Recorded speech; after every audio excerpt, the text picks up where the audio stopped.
नमस्कार, आदाब, सत श्री अकाल। मैं चितन गोयल आप सभी का हिस्ट्री फैकल्टी डिफेंस वाला के इस अमेजिंग प्लेटफॉर्म पे आप सभी का फिर से स्वागत करता हूं। हमने प्रीवियस ईयर क्वेश्चन एनालिसिस को एक सीरीज के बारे में शुरू करा था, एक सीरीज के तौर पे शुरू करा था, जहां पे हम डिटेल्ड एनालिसिस कर रहे हर एक क्वेश्चन को ब्रेक डाउन कर रहे हैं और इसी ये भी पता करने की कोशिश कर रहे हैं कि यूपीएससी आपसे क्या पूछ सकता है। उसने अभी तक कैसे कैसे क्वेश्चंस पूछे हैं, वो क्वेश्चंस कहां से आ रहे हैं और उनकी रेलिवेंस क्या है।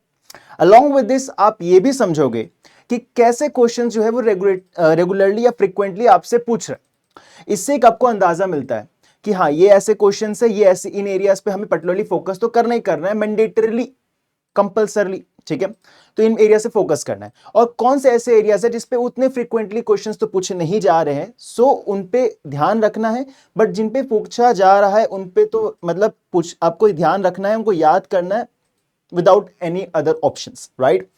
तो आज हम 2025 के क्वेश्चन पे डिस्कस करने वाले हैं, पेपर पे डिस्कस करने वाले हैं। रिसेंटली सीडीएस पे कंडक्ट हुए इस 2025 के पेपर में हमें बहुत सारी चीजें सीखने को मिली, बहुत सारी चीजें पता चली कि एग्जैक्टली यूपीएससी आपसे क्या क्या क्वेश्चंस पूछ रहा है। एक क्वेश्चन ऐसे आया जो ऑलरेडी प्रीवियस से क्वेश्चन रह चुका है।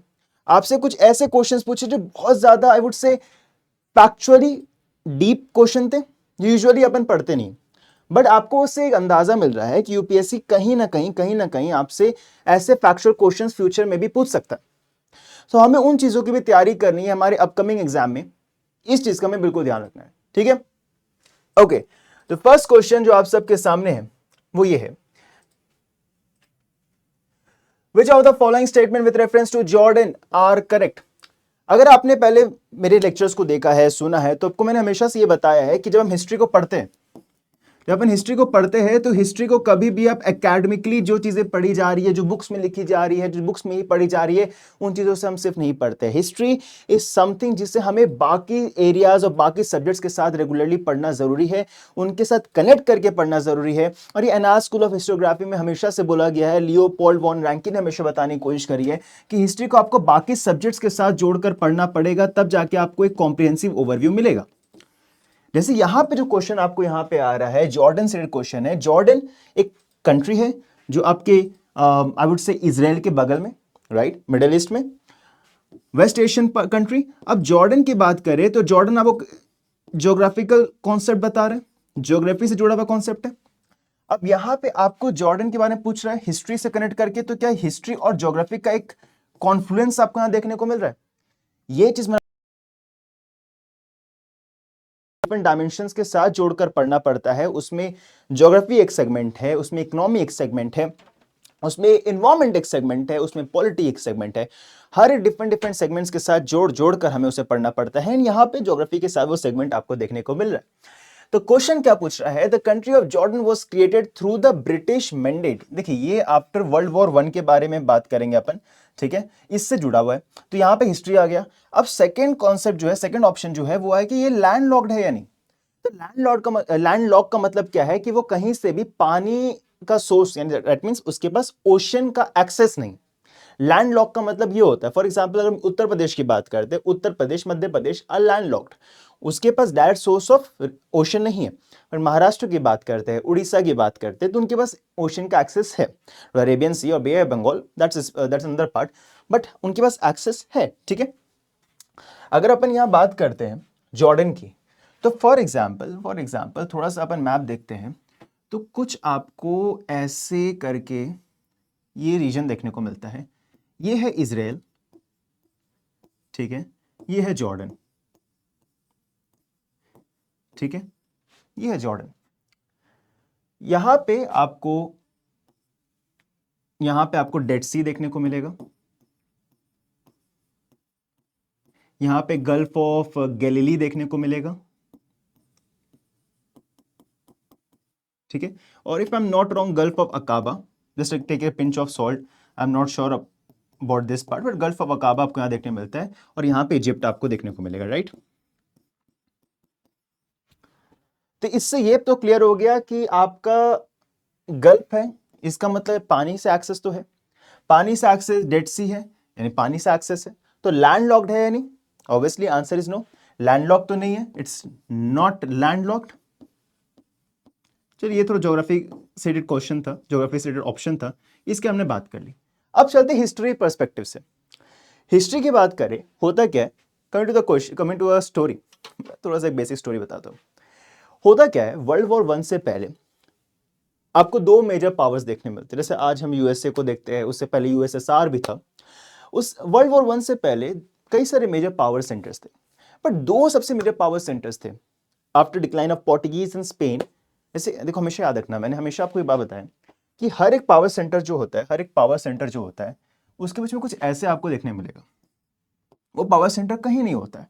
फॉर एग्जाम्पल, वो यहां से शुरू कर रहा है, इफ नॉट जीरो, बस शुरू कर रहा है, नेग्लिजिबल पावर। वो राइज करेगा, राइज करेगा, राइज करेगा, राइज करेगा, अपने पीक पे पहुंचेगा। पीक पे बाद कुछ समय कांस्टेंट रहेगा, फिर वो कोलैप्स करना शुरू करेगा। वो कोलैप्स बहुत ज़्यादा हो सकता है तो एकदम नेगेटिव में चल जाएगा, और नहीं करेगा तो कहीं ना कहीं पॉजिटिव में रहेगा, बट कोलैप्स कर चुका होगा। क्लियर? अब यही कॉन्सेप्ट हुआ पहले पोर्टुगीज और स्पेन के साथ। पोर्टुगीज और स्पेन पहले बहुत ज़्यादा पावरफुल थे।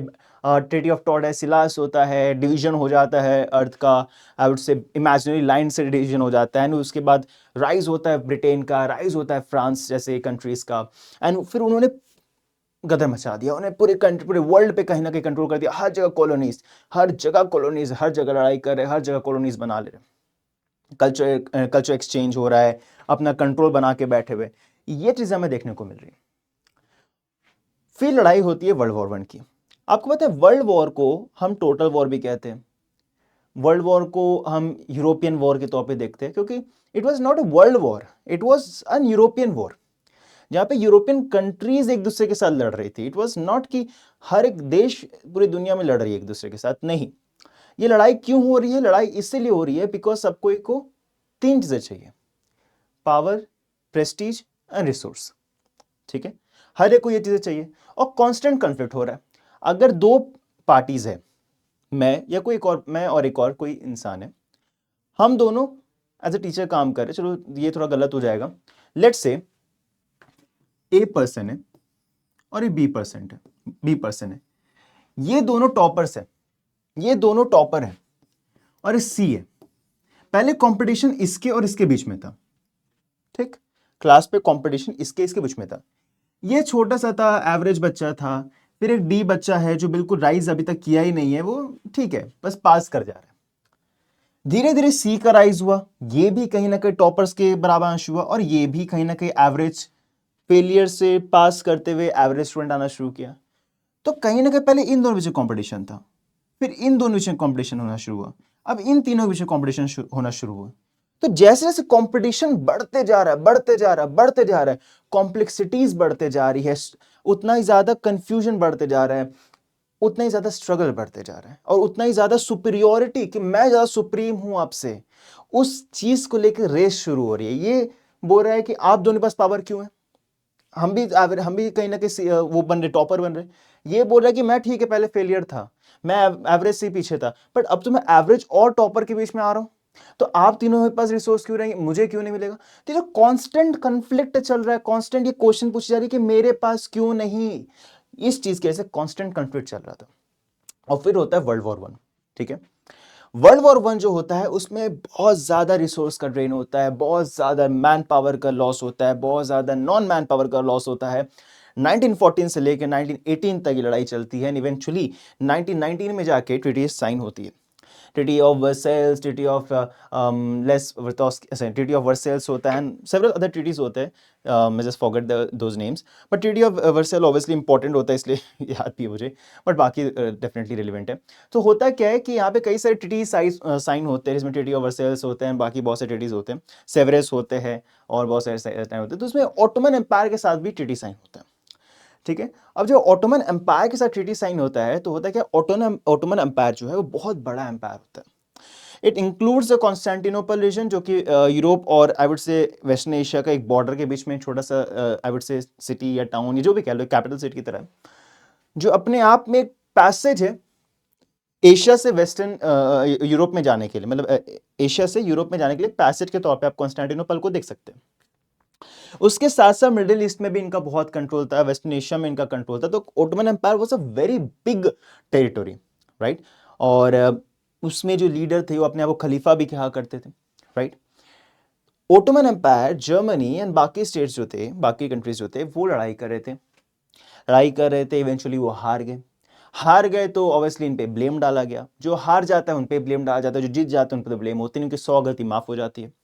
ओटोमन एम्पायर आपका वीक हुआ, ओटोमन एम्पायर को तोड़ा गया, ये कहते हुए कि ओटोमन एम्पायर का जो खलीफा है वो कहीं ना कहीं कारण था इतना ज्यादा मैन पावर के लॉस के, इतने ज्यादा लॉस है इसके पीछे, ब्लड शेड के पीछे। तो उन बोला गया कि इतने बड़ा टेरिटरी जो है आपको छोटा सा टेरिटरी दे देंगे, जो आखिर तुर्की है आप कह सकते हो वो वाला रीजन है, और बाकी रीजन्स को हम अलग अलग कर देंगे। बट हुआ क्या, इतने लंबे समय से जो है वो ओटोमन एम्पायर के अंदर कई सारे और भी कंट्रीज बने, जैसे इसराइल को, पैलेस्तीन का जो रीजन है, इराक ईरान का रीजन है, बाकी जो रीजन है वो ओटोमन एम्पायर के अंडर ही था। तो हुआ क्या, अब वो जो है बन गए कहीं ना कहीं एक, ऐसे कह सकते हो कि उनके पास सर से पेरेंट का हाथ हट गया, वो ऑर्फन के तरह बन गए थे। तो यहां पे कॉन्सेप्ट आया था मैंडेट सिस्टम। मैंडेट सिस्टम था 1920 से लेके 1948 तक का, आप कह सकते हैं 1920 से लेके 1948 तक के बीच में आपको ये मैंडेट सिस्टम देखने को मिलता है, ठीक है। मैंडेट सिस्टम क्या था कि जो जीती हुई पार्टीज थी वो ये बोल रही थी कि अब हम ये जिम्मेदारी लेते हैं कि ये जो कंट्रीज है उनको हम अपने अकॉर्डिंग उनको हम पालेंगे, या ठीक है उनके हम टेक केयर करेंगे। बट क्या, अगर मैंने जो आपको ये बात बताई, आपको ये लग रहा है कि ब्रिटेन और फ्रांस जैसी कंट्रीज जो कॉलोनीज बनाने में इतनी सक्षम थी, वो अब जाके ये बोल रही है कि हम इनका ध्यान रखेंगे? नहीं, ये फॉर्मली ये कहने के लिए था, इनफॉर्मली वो कॉलोनी ही बना रही थी इनको, और यहाँ पे अपने अकॉर्डिंग ही चीज़ों को इस्तेमाल कर रही थी, ठीक है। तो मैंडेट सिस्टम में ही हमें देखने मिलता है, और थोड़ा आपने पढ़ा होगा तो जो फॉर्मेशन होता है इसराइल का, वो भी कुछ इसी चीज़ से जुड़ा होता है। अभी डिस्कशन करने पे अपन नहीं जाएंगे, बट ये मैंडेट सिस्टम का ही कहीं ना कहीं वो कारण होता है जो वर्ल्ड वॉर 2 के बाद प्राइमरली आप देख रहे होते हो कि इसराइल का फॉर्मेशन होता है, राइट। तो ये चीज़ है। तो इन दैट केस जब आप यहाँ पे देख रहे हो तो आपको ये समझ में आ रहा है कि ब्रिटिश मैंडेट के अंडर था वर्ल्ड वॉर 1 के अंदर, 1920 से 1940 के बीच में हम देखते हैं इसको। तो ऑब्वियसली इस केस में आपका correct option 1 is correct. But अगर हम ये देखते हैं कि लैंडलॉक था, तो ये तो गलत है, क्योंकि मैंने जस्ट ये बताया कि लैंडलॉक तो नहीं है, तो इस केस में ये ऑप्शन गलत है। In that case the correct option is option 1, the correct option is option 1। Moving to the next question, which of the following one of the 3 gems or 3 Ratnas of Jainism? देखो Jainism की बात करते हैं तो Jainism was an heterodox sect, ठीक है। जब हम हेटेरोडॉक्स सेक्ट की बात करते हैं तो हम कई सारे सेक्ट्स की बात करते हैं, जिसमें बुद्धिज्म, जैनिज्म, अजी विकास टू एन एक्सटेंट बात करते हैं। हेटेरोडॉक्स सेक्ट्स में या यहाँ बात करें तो कहीं ना कहीं ये वो फिलोसफीज थी, ये वो आइडियोलॉजीज थी, फिलोसफी आइडियोलॉजी थी जो बाद में जाके एक रिलीजन का रूप लेती है। ये शुरुआती तौर पे तो ऐसी थी कि हम आपको एक आइडियोलॉजी दे रहे हैं which was distinct from the ideology which was prevalent earlier, ठीक है। जो एक नेक्सस आपको देखने मिल रहा है ब्राह्मणिज्म क्षत्रिय के बीच में, क्षत्रियास के बीच में, जिससे कहीं ना सोसाइटी में बहुत ज्यादा आप कह सकते हो मास स्केल पे आपका एक सोशल डिवीजन आपको देखने को मिल रहा था, ट्रेड हैम्पर हो रहा था बहुत ज्यादा। देखो यहाँ पे क्या हो रहा था, जब लेटर वैदिक पीरियड है ना, तो उस टाइम पे बहुत सी चीजें होना शुरू हुई। एक तो सोसाइटी आपकी बहुत ज्यादा रिजिड होना शुरू हो गई, ठीक है। ब्राह्मणिकल सुप्रीमेसी बहुत ज्यादा बढ़ गया, अपार्ट फ्रॉम दिस एक नेक्सस आपको देखने को मिल रहा था, नेक्सस ब्राह्मण से क्षत्रियास के बीच में आपको देखने को मिल रहा है। Apart from this trade hamper हो रहा था, ट्रेड हैम्पर होने के पीछे ये भी कारण था क्योंकि आपका जो है काउ स्लॉटर बढ़ गया था। तो काउ स्लॉटर भले आपको सुनने में बुरा लग रहा होगा, बट काउ स्लॉटर एक्चुअली बढ़ गया था बिकॉज ऑफ यज्ञ की वजह से। हम ये कहते हैं कि सबसे पहले आई वुड से आपको ये जानने में तो हैरानी होगी कि सबसे पहले काउ प्रोडक्शन को लेके जो बात की गई थी, it was not in Hinduism but it was in Buddhism. और ये टोटली आपका जो है इकोनॉमिकल रीजन था, because cattle was a very important source of economy, plus trade hamper हो रहा था इस लेटर वैदिक पीरियड के टाइम पीरियड से। अब क्यों होता है सब big I would say it takes अपने आप में अराउंड 20-30 मिनट्स, बट एक बहुत शॉर्ट बताओ तो रिस्ट्रिक्टिव होते जा रहा था, चीज़ें रिस्ट्रिक्ट हो रही थी, मूवमेंट पे रिस्ट्रिक्शंस लगाए जा रहे थे, काउ स्लॉटर हो रहा था, एनिमल स्लॉटर हो रहा था। इसकी वजह से हो क्या रहा था कि कहीं ना कहीं जो ट्रेडिंग कम्युनिटी थी, जो वैश्य कम्युनिटी थी, they were not in a position to maintain their I would say living standard and बाकी सब समझो, मतलब वहां वैश्य कम्युनिटी कहीं ना पोजीशन वीक होते जा रही थी। इसी वजह से होता क्या है कि जब आपका ब्राह्मण जो बुद्धिज्म और जैनिज्म का राइज होता है तो कहीं ना कहीं ट्रेड का राइज ज्यादा होता है, particularly in Buddhism. Because Jainism में कहीं ना कहीं रिस्ट्रिक्शंस हमें देखने मिलता है बिकॉज ऑफ देयर एसेटिसिज्म की हम बात करें, मूवमेंट को रिस्ट्रिक्शन में रखा होता है। बट बुद्धिज्म की जब बात करते हैं ना, बहुत ज्यादा मास स्केल पे आपका ट्रेड का राइज होता है। और यूजुअली इसलिए आप जब देखते हो कि ट्रेड रूट्स जो है उसी में ज्यादातर आपको स्तूपास का फॉर्मेशन देखने को मिलेगा। तो बुद्धिज्म में ट्रेड का राइज होता है, अगर आपसे कोई पूछे तो बहुत ज्यादा मैसिव स्केल में, क्योंकि उससे पहले ट्रेड का जो है कहीं ना कहीं डाउनफॉल होना शुरू होता है। और यहाँ पे काउ स्लॉटर को प्रोटेक्शन करने, काउ को प्रोटेक्शन करने की बात बुद्धिज्म में सबसे पहले बोली गई थी। इस चीज को बिल्कुल याद रखिएगा। अब होता क्या है, यहाँ पे आपसे पूछा गया है थ्री रत्नास के बारे में। तो थ्री रत्नास के बारे में जब हम बात करते हैं, ठीक है, तो थ्री रत्नास की बात करते हैं, ठीक है, तो सबसे पहला आता है सम्यक दर्शन,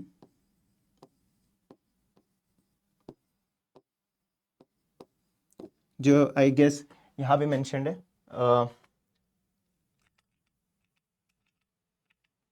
सम्यक दर्शन, राइट, सम्यक दर्शन मेंशन्ड है। सम्यक ज्ञान, दर्शन, ज्ञान और चरित्र।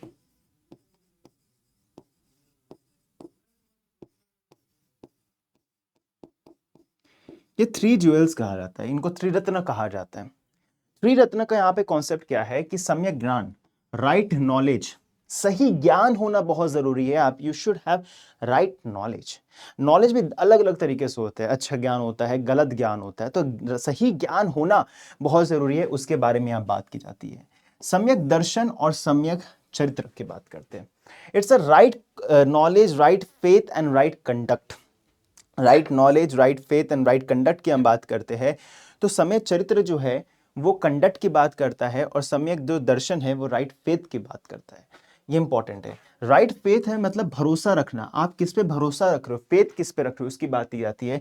और चरित्र का मतलब है कि आप सही कर्म कर रहे हो, कंडक्ट कर रहे हो, उसकी बात की जाती है। Right faith, right knowledge and right faith, knowledge and I would say right conduct, इन तीनों की बात यहाँ पे क्या आती है, तो ये तीन दर्शंस की बात यहाँ पे की जाती है।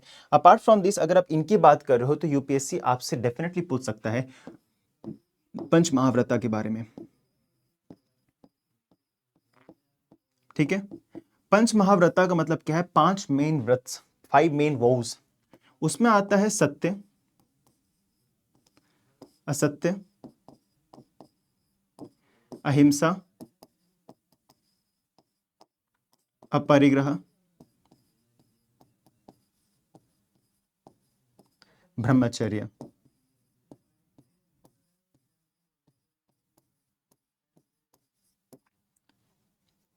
असत्य, हाँ। तो इसमें बेसिकली आइडिया क्या है, इसमें आइडिया क्या है कि यहाँ पे ये बोला जाता है कि आपके पांच मेन वोज हैं, ठीक है। इसको तो मानना ही मानना जरूरी है, इसकी बात ऐसे की जाती है, राइट।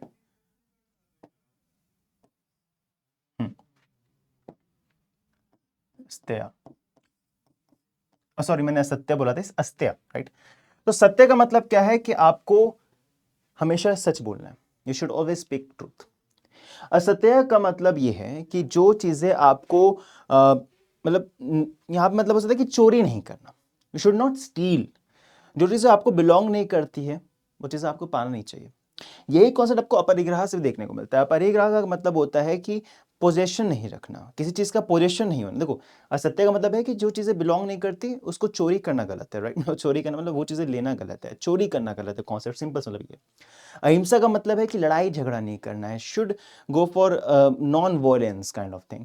अपरिग्रह, नॉन पोजेशंस, आपको प्रॉपर्टी नहीं रखनी है, इसकी बात है। ब्रह्मचर्य, सेलिबेसी, सेलिबेसी की बात की जाती है। It's one of the important part of schools of thought, जो कि स्कूल्स की बात करते हैं। जैसे आप आश्रम्स की बात करते हैं, उसमें ब्रह्म आश्रम जो है, ब्रह्मचर्य आश्रम, उसकी बात भी इंपॉर्टेंट देखी जाती है। वनप्रस्थ आश्रम के बाद जो आता है, सॉरी, सबसे पहले ब्रह्मचर्य आश्रम, फिर गृहस्थ आश्रम, फिर वनप्रस्थ आश्रम, और फिर ऑब्वियसली आपका ये होता है कि आप पूरी तरह से सब कुछ छोड़ दे रहे हो। तो ये जो कॉन्सेप्ट होता है वो चीज़ आपको यहाँ से भी देखने को मिलती है। कॉन्टिन्यूटी के तौर पे आप उपनिषदिक थॉट प्रोसेस का एक कॉन्टिन्यूटी आप यहाँ पे देख सकते हो। तो पंच महाव्रता के बारे में बात की जा सकती है। इसके अलावा एक कॉन्सेप्ट आता है जो सोल के ऊपर आता है। मैं आपको बहुत सिंपल बताता हूँ। फॉर एग्जाम्पल ये मान लेते हैं आपका ये सोल है, ठीक है, आपका ये आत्मा है। इसमें क्या होता है, जब आत्मा आपके शरीर में नहीं है, वो घूम रहा है, वो फ्री है, तब तो ठीक है। बट जब वो जिंदगी जीवन के अंदर आता है ना, तो होता क्या है, इस आत्मा में आप कर रहे हो तो कर्म, अपने शरीर से आप, अपने वाक्य से, आप बहुत सारी चीज़ों से आप कर रहे होते हो कर्म। कर्म क्या हो रहा होता है कि एक यूनिट की तरह, आपके एलिमेंट्स की तरह आपके सोल के पास आके जुड़ते जा रहा होता है, और ये आपको बाइंड कर देता है, एकदम बाइंड कर देता है, आप इसको मूवमेंट नहीं करने दे रहे होते हो। जैनिज्म में कहता है कि जब तक आप इस एलिमेंट को, जो एक कार्मिक एलिमेंट है, इससे आप अपने आप को फ्री नहीं करते हो, आप उस लिबरेशन की तरफ नहीं जा सकते हो। तो जैनिज्म में कहा जाता है कि जब तक आप स्ट्रिक्ट स्ट्रिक्ट पिनेंस को फॉलो नहीं करते हो, कष्ट को फॉलो नहीं करते हो, तब तक ये जो कार्मिक एलिमेंट है, जो कि सोल के ऊपर बंध के चुका है, जो आपके सोल को बांध रखा है, वो तब तक टूटेगा नहीं। और जब वो टूट जाएगा स्ट्रिक्ट पिनेंस के बाद, तब जाके आपको लिबरेशन मिलेगा, तब जाके ये साइकिल जो है वापस यहाँ जाएगा, और ये आपको एक साइकिल कंटिन्यू होता है। अगर आप इसको तोड़ दोगे तो आपको कभी लिबरेशन नहीं मिलेगा। Cycle of birth and rebirth में आप कंटिन्यू फंसे रहोगे, जिसे हमें देखने को मिलती है, ठीक है। I am just giving an idea, I am just giving an idea exactly Jainism में क्या फिलॉसफी है, साइकिल ऑफ बर्थ रीबर्थ है या नहीं, आइडिया ऑफ सोल क्या होता है, आइडिया ऑफ गॉड क्या है। We gonna explain everything, gonna discuss everything in great detail, but just for your understanding I am giving an idea, जो कि बहुत सिंपलिस्टिक वे में बताने की मैं आपको कोशिश कर रहा हूँ। तो देखिए, just a pinch of salt, जो मैं आपको कह रहा हूँ जस्ट अंडरस्टैंडिंग पर्सपेक्टिव से, नॉट लाइक बोलोगे कि मास्टर जी आप गलत बता रहे हो, गुरु जी भैया जो बोलो आप गलत बता रहे हो। It's not like that, I am just giving you N idea जो आपको समझने में मदद करेगा, ठीक है। सो इन दैट केस आपका यहाँ पे सम्यक दर्शन है, सम्यक दर्शन है, ठीक है, जो आपका 3 जेम्स की बात करता है, जिसकी जस्ट हमने बात की, सम्यक दर्शन, सम्यक चरित्र, सम्यक ज्ञान, इसके बारे में पता होना चाहिए। इसके अलावा आपको पंच महाव्रता के बारे में, सत्य असत्य अहिंसा अप्रज्ञा ब्रह्मचर्य, इसके अलावा आपको ये कॉन्सेप्ट पता होना चाहिए। Will discuss about this in great detail, about also about Utsarpini and Avasarpini, जो पूरा कॉन्सेप्ट अवसर्पिनी उत्सर्पिनी का होता है, इसके बारे में हम बात करेंगे ग्रेट डिटेल में। Not here because it will take a complete lecture itself, so I'm not going to discuss that right now, but just for your better understanding. Move to the next question, which among the one of the following motifs not appear on the Harappan seal? It's a very simple question, very factual question, but आपको ये भी पता होना चाहिए, यहाँ पे UPSC से clearly पूछ रहा है कि मुझे हरप्पन सील के बारे में बताओ। हरप्पन सील के बारे में बताओ, तो आपसे ऑब्वियसली हरप्पन अगर सील के बारे में पूछ रहा है, तो हरप्पन आर्किटेक्चर, जो स्कल्पचर डेवलपमेंट है, जो उनके मोटिव्स हैं, उनकी बात कर रहा है, राइट। तो अगर आपसे सील के बारे में पूछ रहा है, तो सील के मोटिव्स के बारे में अगर आज पूछ रहा है, तो ये पॉसिबिलिटीज है that UPSC will going to ask you the relevance of seal. तो सील्स कई सारे तरीके से होते थे, सील्स कई सारे तरीके से होते थे, and it is important because आपको ये स्क्वायर देखने मिलेंगे, रेक्टेंगल देखने को मिलेंगे, सिलिंड्रिकल तौर पे देखने को मिलेंगे, ठीक है, स्क्वायर ये सर्कल देखने को मिलेंगे। तो कई सारे तरीके से आपको सील्स देखने मिले, कई सारे तरीके के मोटिव्स हुआ करते थे, कई सारे तरीके के एलिमेंट, कई सारे रॉ मटेरियल्स, पर्टिकुलरली आप सोप स्टोन जिसको हम स्टीएटाइट कहते हैं, उनके में देखने को मिलते हैं, बहुत सारे अदर मटेरियल्स के भी देखने को मिलते हैं। अब होता क्या है कि सील्स की रिलेवेंस कई सारी हो सकती है। कई सारे लोग मानते हैं कि आई वुड से ये सील की रेलेवेंस क्या है, ट्रेड के लिए, बिकॉज ट्रेड तो होता था। अब ट्रेड होता था तो कैसे ट्रेड होता था, बिकॉज कुछ ना कुछ तो एक रॉयल सिंबल की तरह इस्तेमाल होता होगा कि ये ऑफिशियली अटेस्टेड है by government of Harappa, right. Just for understanding, लिख मत देना ऐसा, बिकॉज फिक्स नहीं है, because we have not deciphered the script, we don't know कि एग्जैक्टली गवर्नमेंट कौन सी थी, जस्ट फॉर अंडरस्टैंडिंग। तो कोई अथॉरिटेटिव वे में करने के लिए there is a need of a seal, तो उसके इस्तेमाल होता होगा। May be as an amulet, जो होते हैं ना कि बुरी शक्तियों से दूर रखने को दूर रखने के लिए, शायद उसके लिए इस्तेमाल होगा। फैशन सेंस में पॉसिबिलिटीज, रिलीजन के तौर पे इस्तेमाल होना, पॉसिबिलिटी, बिकॉज में पशुपति सील देखने मिला। पशुपति प्रोटो शिवा, शिवा का जो पहले का आइडिया है, पहले कैसे वो दिखते होंगे, तो ये माना जाता है कि वो पशुपति के भगवान के तौर पे देखते होंगे, यानी कि जो पशु एनिमल के एज अ लॉर्ड है। तो यहां देखने में आता है। एंड सील्स अपने आप में बहुत रिलेवेंट है, बिकॉज ना सिर्फ वो हमें ये बता रहा है कि स्टीएटाइट, कैल्साइट और मे बी बाकी जो कंपोनेंट्स की मदद से बनते हैं, जैसे कि आपका सिल्वर तो नहीं, बट हाँ कैल्साइट के तौर पे हम देख सकते हैं, स्टेटाइट होता है, तो ये सारे कंपोनेंट तो देखने को मिलता ही मिलता है। फाइंस देखने को मिलता है, ऐसे मटेरियल्स के इस्तेमाल होता था। बट ये हमें ये भी बता रहा है जिसमें इमेजेस है कि आपको यहाँ पे कई सारे एनिमल्स हैं उस पॉइंट ऑफ टाइम पे जिनका रेफरेंस हमें मिलता है, जैसे हम्प्ड बुल का देखने को मिला है, एलिफेंट का देखने को मिला है, क्रोकोडाइल का देखने को मिला है, साथ ही साथ लायन नहीं देखने मिला, टाइगर देखने को मिला है। बुल को जेबू कहा गया है। अपार्ट फ्रॉम दिस राइनो का रेफरेंस देखने को मिला है। वन हॉर्न्ड काइंड ऑफ एक एनिमल देखने मिला है जिसको हम यूनिकॉर्न कह सकते हैं, ठीक है, ये देखने मिला है। अब आपको अगर सील्स के बारे में पूछ रहा है तो पशुपति सील के बारे में पता होना जरूरी है। पशुपति मैंने जस्ट आपको बताया पशुपति कौन है। पशुपति में जो सील पाया गया उसमें कई सारे एनिमल्स देखने को मिले। आपके आ सकता है जैसे ये पशुपति बैठे हुए यहाँ पे, ठीक है, मैं डायग्राम नहीं बना रहा। यहाँ पे 4 डियर है उनके पैर के नीचे, यहाँ पे 2 एनिमल एंड यहाँ पे 2 एनिमल, ठीक है। अब मैंने यहाँ कैसे याद रखा, आरबीसी से, और यहाँ मैंने ईटीएफ से याद रखा। RBC that is rhino and bull, and यहाँ पे एलिफेंट एंड टाइगर, और यहाँ पे नीचे 4 डियर। तो इस तरीके से मैंने याद रखा, आई होप आपको भी याद रहेगा। तो आरबीसी ईटीएफ से याद रख लो, ये आपको याद रहेगा कि कौन कौन से एनिमल्स वहाँ पे थे।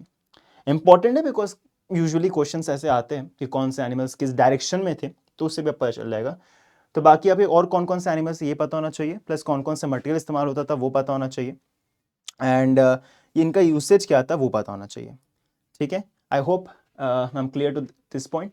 तो करेक्ट ऑप्शन आपका क्या कौन सा नहीं है, लायन नहीं है, बिकॉज आपका टाइगर आपको देखने को मिलता है, हम्प्ड बुल, एलिफेंट, क्रोकोडाइल तीनों आपको देखने को मिलते हैं। तो in that case lion is not correct in this case, correct option is C, right.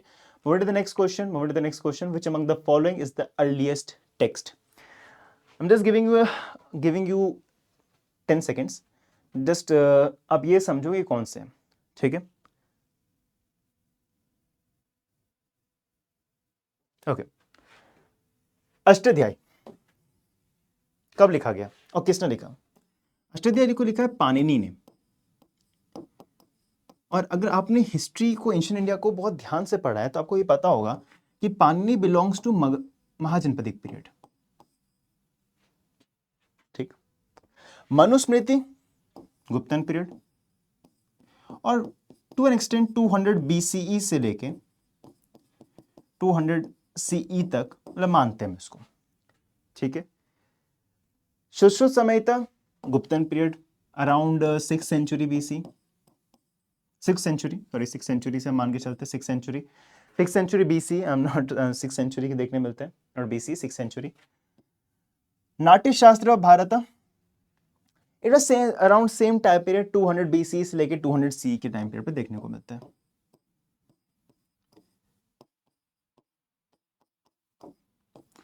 तो अर्लीस्ट कौन सा देखने को मिल रहा है? As simple as that, Ashtadhyayi आपको देखने को मिल रहा है। Panini Ashtadhyayi is Sanskrit I would say lexicographer, Sanskrit grammatical work है, संस्कृत की ग्रामेटिकल वर्क है। और ये कहीं ना कहीं अपने आप में एक बाद में जाके पतंजलि, जो कि आपके शुंगा टाइम पीरियड को बिलोंग करते हैं, नॉट पतंजलि जो आज आप देखते हो, पतंजलि जो महाभाष्य जिन्होंने लिखी है, ठीक है, और पतंजलि रत्न है, I am just forgetting the real name, जहाँ पे हमें योगास की बात की गई है। तो हमें पतंजलि जिनका रेफरेंस देखने को मिलता है वो शुंगा पीरियड से बिलोंग करते हैं, और उनका जो वर्क है उसमें बहुत हद तक इन्फ्लुएंस में पाणिनि के अष्टाध्याय का देखने को मिलता है। तो in that case correct option is Panini Ashtadhyay. तो आपको थोड़ा बहुत और ही पता होना चाहिए कि नाट्य शास्त्र में क्या है, सुश्रुत संहिता क्या है, मनुस्मृति क्या है। मनुस्मृति और आई वुड से the one of the most acceptable law book की तरह हम देख सकते हैं, ठीक है, जो हिंदुइज्म में माना जाता है। Sushruta Samhita, Sushruta was the earliest I would say surgical, जिनका रेफरेंस हमें देखने मिलता है, सर्जरी जिन्होंने की होती है, प्लास्टिक सर्जरी जिन्होंने की होती है वो सुश्रुत होते हैं। और स्किन फ्लैप मेथड जो होता है वो उनके टाइम पे रेफरेंस देखने मिलता है। नाट्य शास्त्र, ऑब्वियसली नाट्य शास्त्र इंपॉर्टेंट है बिकॉज इसमें डांस और म्यूजिक की बात की जाती है, भरत मुनि इससे जुड़े हुए हैं इसलिए हम इनको देखते हैं। थोड़ा बहुत मनुस्मृति के बारे में आपको ये पता होना चाहिए कि मनुस्मृति लॉ बुक है, मनुस्मृति को एक्सेप्टेंस बहुत ज़्यादा माना जाता है, कहानी तो मनु के बारे में बहुत अलग सी है, जो मैं अभी ऑफिसियली आपको नहीं बताऊंगा, बट जबरदस्ती का ये एक बेमतलब का समय अब खराब होगा। बट मनुस्मृति में इंपॉर्टेंट क्या है कि मनुस्मृति में कई सारी चीजें बताई गई, और मनुस्मृति की वजह से हमें देखने में मिलता है सोसाइटी में एक जो सोशल हायरार्की थी वो बहुत रिजिड होना शुरू हुआ। कहीं ना कहीं I would say in that country बस कास्ट हायरार्की जो है वो इतना स्ट्रांग हो चुका था कि that compelled B R Ambedkar to burn Manusmriti in year 1927। In year 1927 में अगर अंबेडकर जी ने इसे बर्न किया होता है, that's the real reason being caste based discrimination Manusmriti की वजह से एक्चुअली बहुत ज़्यादा बढ़ चुका होता है। तो ये चीज़ें आपको पता होनी चाहिए as an history student. So moving to the next question, which among the following statement about Ashoka's inscription is correct? ठीक है, अशोकन इंस्क्रिप्शन इज करेक्ट। तो the major rock edict, okay, found in Kerala is in Sanskrit. No, it is not in Sanskrit, it is in Prakrit. It is in Prakrit, ठीक है। Minor rock edict in Bihar are found in only in Pataliputra. देखो, only जहां भी आया ना, again आपको कई सारे टीचर्स ने ये बात बोली होगी और रिपीटेडली ये बात बोली होगी, जब कोई एक्सट्रीम स्टेटमेंट आता है, अपने कान और अपने दिमाग को तुरंत एक्टिवेट करो वहां पे कि यहां पे शायद कुछ फिशी है। Only in Pataliputra is an absolutely गलत क्वेश्चन, एब्सोल्युटली गलत, बिकॉज लुम्बिनी और सांची में भी आपको देखने को मिला है। तो ये आपको पता होना चाहिए, अगर आपको नहीं पता तो लिखो, और पता है तो जस्ट फॉर रिवीजन पर्पस, ठीक है। धौली उड़ीसा में, धौली एलिफेंट के बारे में सुना होगा। Mentions of the Kalingan war, yes. मैं आपको एक छोटा सा कहानी बताऊंगा, आपको थोड़ा सा इंटरेस्टिंग भी लगेगा, अशोका के पॉलिटिक्स को भी आप समझ पाओगे। कलसी इन उत्तराखंड, एक्चुअली यहाँ पे गलत है, sorry, my bad, I am really sorry. मेरे जस्ट अभी ध्यान रहा है कि it's not major rock edit, it's special edit, special rock edit. यहाँ पे उन्होंने स्पेशल रॉक एडिट किया था, थोड़ा फ्लो में गलती से मैंने निकल गया, ठीक है, माफ करिएगा। Kalsi in Uttarakhand is a site of major rock एडिट, ये बिल्कुल सच है। और यहाँ पे हमें ग्रीक रूलर्स के बारे में, जैसे कि ग्रीक स्कॉलर्स के बारे में, जैसे पिटोलमी, इन सब के बारे में भी रूलर्स के बारे में इंफॉर्मेशन देखने मिलता है। तो पिटोलमी हो गए, एंटियोकस हो गए, तो ग्रीक किंग्स के बारे में हमें रेफरेंस देखने को मिलता है। नाउ अब हम बात करते हैं कलिंगन वॉर के बारे में थोड़ा सा। तो कलिंगन वॉर बेसिकली जब हम देखते हैं तो यूजुअली हम ये मानते हैं कि जब अशोका कलिंगन वॉर करते हैं उसके बाद वो कहीं ना कहीं कन्वर्ट हो जाते हैं बुद्धिज्म में। उपगुप्त करवाते हैं ये कहते हुए कि इनको बहुत ज़्यादा बुरा लगा कि इतना ब्लड शेड मेरी वजह से हुआ, ये होना नहीं चाहिए था, उसका बुद्धिज्म में कन्वर्ट होते हैं। बट अशोक वदना तो कहता है कुछ और है। अशोक वदना के हिसाब से वो पहले ही कन्वर्ट हो चुके थे, वो पहले ही बुद्धिज्म में कन्वर्ट हो चुके थे। तो कहीं ना कहीं ये थोड़ा डाइसी हो जाता है, हिस्ट्री की यही खूबसूरती है। ये चीज़ें शायद अभी आप पढ़ रहे हो ना, वो इसलिए पढ़ रहे हो बिकॉज आपको एक ये दो सोर्सेज आपको वो बात बता रही है। पर जब मल्टीपल सोर्सेज को पढ़ना शुरू करते हैं, इंडियन सोर्सेज को पढ़ना शुरू करते हैं, वेस्टर्न सोर्सेज, चाइनीज सोर्सेज, जो पर्टिकुलरली ऑब्वियसली एक पर्टिकुलर पीरियड ऑफ टाइम के बारे में जो लिख रहा होता है, तो आपको पता चलेगा कि शायद कुछ कहानियां जो हमने अभी पढ़ी है वो बिल्कुल डिफरेंट है जो दूसरे इस बारे में लिख रहे हैं। अशोक वदना में कहानी कुछ इसी चीज को लेकर डिफरेंट है, तो कहानी ये नहीं। अशोका ने क्या किया, उसके 13 रॉक एडिट के बारे में बात करें तो हमें उसके बारे में रेफरेंस देखने को मिलता है, कलिंगन वॉर के बारे में रेफरेंस देखने को मिलता है। होता क्या है कि अशोका ने हर एक जगह पे ये रॉक एडिट्स लगवाए, पर जब उसने रॉक एडिक्ट बाकी जगहों पे लगवाया तो उसने बताया कि मैं अशोक, ठीक है, मैं देव नाम प्रिय अशोका, ये आपको बताना चाहता हूं कि यहाँ पे मैंने कलिंगन वॉर करा उड़ीसा में, ओके, कलिंगा में वॉर किया जिसमें बहुत ज़्यादा ब्लडशेड हुआ, अब मुझे ये नहीं करना, ठीक है, मैं इस चीज़ को छोड़ चुका हूँ, ऐसे उसने लिखा। इनडायरेक्ट इन्फ्लुएंस क्या आता है, वो बाकियों को धमकी दे रहा था, बाकी रीजन्स को, कि अगर तुमने मेरे अगेंस्ट प्रोटेस्ट किया, तुमने मेरी बात नहीं मानी, तो मैं वापस से आपके पास आके लड़ाई कर सकता हूँ, ब्लडशेड कर सकता हूँ। क्लियर, हर जगह उसने ये लिखा। पर जब उसने उड़ीसा में रॉक एडिट लगाया तो उसमें उसने ये बिल्कुल नहीं किया। उसने कहा कि मैं आप सभी का एज अ फादर काम करूंगा, एज आपका मैं फादर हूं, आपके लिए मैं काम करूंगा, आपके वेलफेयर के लिए काम करूंगा, ठीक है, आपके वेलफेयर के लिए मैं काम करूंगा।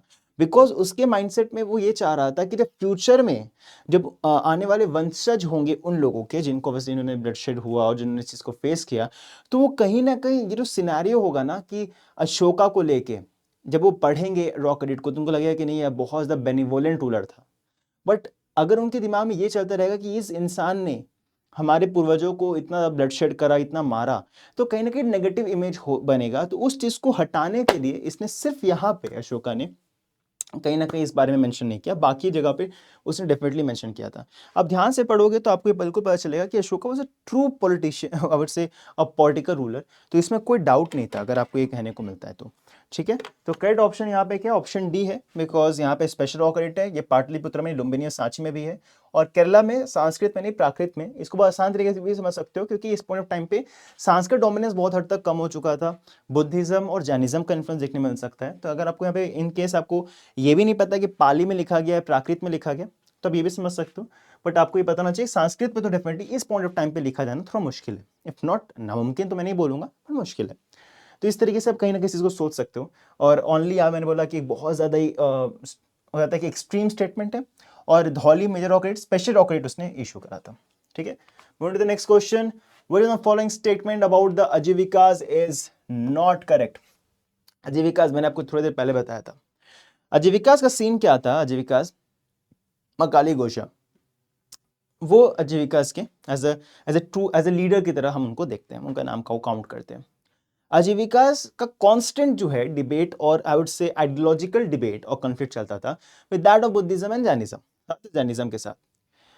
आजीविकास जो है वो भी बहुत एस्केटिज्म को फॉलो करते थे, कपड़ों को नहीं पहनना, त्याग देना, पिनेंस को फॉलो करना, extreme then Jainism to a larger extent, बहुत हद तक।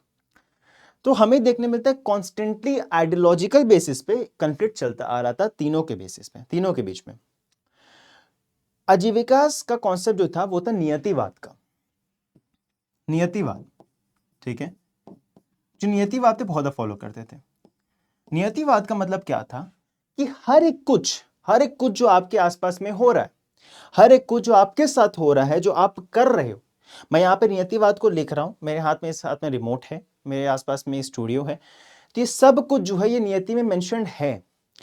मैं कोई भी कर्म करूं, अच्छे कर्म करूं, बुरे कर्म करूं, जो मेरे नियति में है वो होगा। यानी कि ये कर्म के आइडियाज को फुल्ली डिनाई करते हैं। आप कोई भी कर्म करो, अच्छे कर्म करो, बुरे कर्म करो, जो नियति में लिखा वही होगा।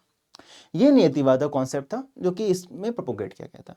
और यही कहीं ना कहीं आइडियोलॉजी बिल्कुल डिफरेंट चल जाती है when it comes to Buddhism and Jainism, और हमें यहाँ देखने को मिलता है कि बिल्कुल यहाँ पे कॉन्फ्लिक्चुअल अंडरस्टैंडिंग बिल्डअप हो रही थी। अब आजीविकास में हमें ये भी देखने को मिलता है, यहाँ पे अगर हम मॉडर्न पीरियड में जाते हैं, तो जब आप अशोका की बात करते हैं, अशोका की बात करते हैं, तो हमें ये देखने मिलता है बराबर केव इंस्क्रिप्शन जो है, वहां पे हमें एक्चुअली में आजीविकास को दिए गए जो बहुत सारे दान थे उनके बारे में रेफरेंस देखने को मिलता है, जो कि चंद्रगुप्त से बिलोंग करता है, चंद्रगुप्त मौर्य से बिलोंग करता है। तो हमें देखने मिलता है कि मॉडर्न एम्पायर का भी आजीविका से बहुत हद तक एक स्ट्रॉन्ग रिलेशनशिप, एक स्ट्रॉन्ग बिल्डअप था। ठीक है, तो ये भी आपको याद रखना चाहिए। तो आजीविकास के रिगार्डिंग कौन सा ऑप्शन करेक्ट नहीं है, they did not practice the discrimination on the basis of caste और क्लास। तो ऑब्वियसली वो डिस्क्रिमिनेट नहीं करते थे, ये बात बिल्कुल सच है। They had a corporate organization, एक कॉर्पोरेट ऑर्गेनाइजेशन स्ट्रक्चर की तरह था, और उनका कैनोनिकल टेक्स्ट था। कैनोनिकल टेक्स्ट का मतलब होता है जो रिलीजियस टेक्स्ट है, काइंड ऑफ जो उनकी कई बातें हैं, उनसे इस तरीके से समझ सकते हो। दे प्रैक्टिस सेवियर एसेटिज्म और ईटिंग वेरी लिटिल फूड, मतलब बहुत कम खाना खाना, बहुत कम मूवमेंट करना, बिकॉज मूव करोगे तो जो जमीन के जानवर है, ऑर्गेनिज्म है, उनको वो कहीं ना कहीं उनको परेशानी होगी। अगर आप ज़्यादा बोलोगे तो जो हवा में है, सांस ज़्यादा लोगे तो हवा में जो ऑर्गेनिजम्स है उनको दिक्कत होगी, नाहोगे तो पानी वाले ऑर्गेनिजम्स है शायद वो मर सकते हैं। तो हर एक चीज़ में सीवियर लेवल ऑफ एसेटिज्म हमें देखने मिलता है। जैनिज्म में भी जाके हमें यही चीज़ देखने को मिलती है। दे formed an alliance with Jainism and against Buddhism. तो मैंने वो क्लियरली बताया था कि इनका कॉन्स्टेंटली आइडियोलॉजिकल कॉन्फ्लिक्ट चल रहा था, तो ये ऑप्शन तो बिल्कुल गलत है। इन दैट केस क्योंकि गलत पूछा है, तो option D is the correct option, option D is the correct option. I hope I am clear till this point. चलिए moving to the next question, consider following statement about the use of stirrup in India. देखो this question I would say is important as a defence aspirant. बाकी competitive exams में ऐसे questions बहुत कम आते हैं, but as an defence aspirant you should no कि किस पीरियड ऑफ टाइम पे स्टिरअप्स का क्या एक पोजीशन था, राइट? जैसे कि आप चलना शुरू करोगे, स्टिरअप्स होता क्या है, आपको स्टिरअप्स की एक एडवेंट के बारे में पता होना चाहिए। तो वो स्टीरप्स का जो आइडिया है ना, एंशिएंट इंडिया में इंडो ग्रीक से ही देखते हैं, बिकॉज वो जब आए थे तब वो स्टीरप्स का कॉन्सेप्ट को ऑलरेडी लेकर आए थे। स्टीरप्स इंपॉर्टेंट इसलिए होते हैं बिकॉज वो कहीं ना कहीं जो मोबिलिटी होती है, एफिशिएंसी होती है और स्टेबिलिटी होती है वेल हॉर्स राइडिंग, ठीक है, क्या होता है, stability, efficiency,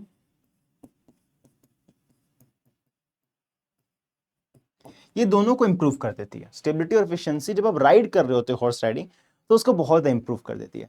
and that is why slowly and gradually जब हॉर्सेज और कैवलरी का एक ऑब्वियसली दबदबा बढ़ना शुरू हुआ, स्टीरप्स का यूसेज बहुत ज्यादा बढ़ना शुरू हो गया था।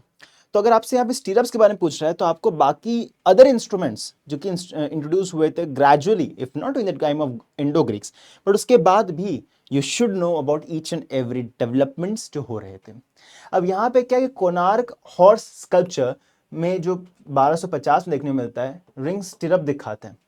But this option is correct. I won't say कि ये चीजें मैं भी पढ़ाता हूँ because it's a very factual question. But yes, definitely you should know about this part. तो याद रखने वाली बात है। A broad probably wooden stirrup appears in Khajuraho sculpture probably in 10th century. Wooden stirrup की बात कर रहा है जो खजुराहो स्कल्पचर में देखने मिला 10th century के आसपास में, is also correct. The iron stirrup was used in Delhi Sultanate army from the 13th century onwards. देखो ये ऑप्शन जो है यूजुअली अपन पढ़ते भी, तक्स ने इंट्रोड्यूस किया था बहुत हद तक, क्योंकि जो उनका एक हॉर्स से रिलेटेड जो उनका एक आई वुड से एडवांसमेंट था या जो एफिशिएंसी थी वो कंपैरेटिवली बहुत ज़्यादा बेटर थी। और इनको ग्रेजुअली इसलिए भी इस्तेमाल हो रहे थे बिकॉज ये कॉन्स्टेंटली इंडिया में आए और ये कॉन्स्टेंटली लड़ रहे थे। इनको कन्फ्लिक्ट किससे देखने मिला? इनका कन्फ्लिक्ट दो तरीके से थे, एक एक्सटर्नल, एक्सटर्नल किनसे था? एक्सटर्नल था आपके मंगोल से, और एक था इंटरनल। इंटरनल किनसे था? इंटरनल हो गया राजपूत से या बाकी किंगडम्स थे, इवन उनके खुद के जो सबऑर्डिनेट किंगडम्स बन रहे थे, तो इन दोनों से भी लड़ने के लिए, और बाकी जो अदर प्रिंसिपैलिटीज भी ग्रो कर रही है, सबऑर्डिनेट किंगडम्स ग्रो कर रहे हैं, उनसे भी जब लड़ाइयाँ हो रही है तो एक बहुत बड़ा एडवांटेज दे रहा था to the Turks, to the Delhi Sultanat के रूलर्स को, when they were had kind of war with other rival parties. ठीक है, तो इस तरीके से आप इसको देख सकते हो। ठीक है, what is the next question? In the Rigvedic Samhita, मैं यही बोल रहा था, मैंने आपको स्टार्टिंग बताया था ना, कुछ ऐसे टर्मिनोलॉजीज आए थे जो बहुत ज्यादा डीप जाके इस बार यूपीएससी ने आपसे पूछा है। The term Ishukrit and Ishukar refer to the maker of. देखो, जब बहुत सारे सोर्सेस को हमने देखा, इवन आपने ऋग्वेद को मैंने देखा, थोड़ा बहुत मैंने पढ़ा, तो मुझे ये समझ में आया इस टर्म्स का यहाँ पर मतलब जो है वो एरो से जुड़ा हुआ है, इशुकृत और इशुकार। तो अगेन मैं आपको डेफिनेटली इसको रेफरेंस में लेते हुए मैं आपको ये बिल्कुल बताऊंगा कि यूपीएससी आपसे ये एक्सपेक्ट कर रहा है, बिकॉज देखो यहाँ पे ये आर्मी से रिलेटेड है, तो as a defence aspirant you should know. आपसे वो बाकी चीजें नहीं पूछ रहा है, वो आपसे ये नहीं पूछ रहा है खाने में, हाँ वैसे खाने में तो व्रीहि गोधुमा वाले कॉन्सेप्ट आए, इसके अलावा जो बाकी कॉन्सेप्ट है शायद उसमें वो डीप इतना नहीं जाएगा टर्मिनोलॉजीज के सेंस में, right? But when it comes to defence, आपको आर्मी से रिलेटेड जो टर्मिनोलॉजीज है, जैसे मंजलिक के बारे में हम बात करेंगे बाद में अभी जाके, इशुकृत, इशुकार, वज्र, फिर आपका बाण धनुष, फॉर एग्जाम्पल वज्र हो गया, इन सब के बारे में आपको पता होना चाहिए, बिकॉज ये वो टर्मिनोलॉजीज है जो कि इस्तेमाल की गई थी। मगधन पीरियड में रत्नमसूला, मासिला कंथका, इनके बारे में आपको पता होना चाहिए as an defence aspirant, right? UPSC आपसे ये एक्सपेक्ट कर रहा है, यूपीएससी आपसे रैंडमली कुछ नहीं पूछेगा, there must be some reason behind every question जो वो पूछ रहा है आपसे। तो एरो है यहाँ पे, बाकी वज्र देखोगे तो भगवान इंद्र से, लॉर्ड इंद्र से ये जुड़ा हुआ है। बाकी आप देखोगे इसके अलावा भी आपको और कुछ कुछ देखने मिलेगी, जैसे कि आपको चक्र का कॉन्सेप्ट देखने को मिलेगा, जो सुदर्शन चक्र का एक जो सुदर्शन चक्र कॉन्सेप्ट आने से पहले जो एक आइडिया ऑफ चक्र था, वो हम उसको कह सकते हैं कि वो it's a kind of a precursor. और बाकी आपका कई सारे और भी चीज़ें इस्तेमाल की जाती थी, लैंसर्स हो गए, मेस हो गया, स्वॉर्ड हो गया, तो आपको कई सारी चीज़ें और भी देखने को मिल जाती है। ठीक है, चलिए moving to the next question. ये बिल्कुल याद रखिए, इशुकृत और इशुकार का मतलब क्या होता है, it's an arrow, right? Moving to the next question, आपका यहाँ पे आ रहा है अगेन बो एंड एरो से जुड़ा हुआ बाण धनुष, right? Weapon of war in ancient India, which one of the following does not refer to. ठीक है, अगर आपने थोड़ा बहुत ना ध्यान से अगर आपने चीज़ों को पढ़ा है, खासकर एंशिएंट इंडिया में, तो आपको शारंग, कोडंडा के बारे में पता होगा। आई वोंट से अबाउट कुंटा के बारे में शायद आपको नहीं पता, शारंग और कोडंडा के बारे में तो पता होगा। कैसे? शारंग और कोडंडा के बारे में हम बात करते हैं, ये दोनों जो है जुड़ा हुआ है, ये दोनों जुड़ा हुआ है, क्योंकि शारंगा जो है और कोडंडा ये एक्चुअली भगवान विष्णु से जो है बात की जाती है, दैव्य जो सेलेस्टियल बोर्ड, सेलेस्टियल बो जो कि लॉर्ड विष्णु से जुड़ी हुई है, उसकी बात करता है शारंग।